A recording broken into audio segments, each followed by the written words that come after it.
ज्ञानेन्द्र साईले त अब समावेशिताको कुरा मरिचमान सिंह श्रेष्ठ प्रधानमन्त्री भएको विषयदेखि लिएर आएर अब पहिला को चाहिँ मान्छेहरू चाहिँ कुन पदमा गए भन्ने कुरा पनि सम्झाउँदै हुनुहुन्थ्यो प्रचण्डलाई। यस्तै नेताहरू भएपछि यस्तो स्थिति भएको क्या हाम्रो। त्यो त एउटा व्यक्तिगत छनौटको कुरा थियो। अहिले त नीतिगत कुरा छ। 33% महिलालाई भनेको छ, 21% आदिवासी जनजातिलाई भनेको छ। त्यसरी नै दुर्गमको होला। त्यो माओवादीको बेलापछि आएको पहिला थिएन भन्ने प्रचण्डको कुरामा ज्ञानेन्द्र साईको जवाफ आयो। पहिला पनि थियो। नीतिगत रूपमा थिएन नि त पहिला। राजाको ध्यान हिरालाल विश्वकर्मा गयो, मरिचमान सिंहमा गयो भने 2 जना भए। तर अहिले त 21%, 33% यस्तो भन्यो नि त।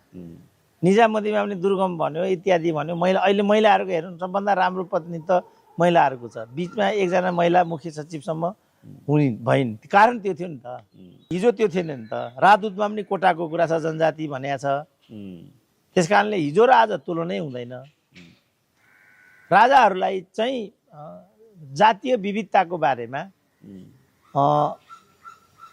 नलेज रहेछ भन्ने कुरा चाहिँ देखिन्छ।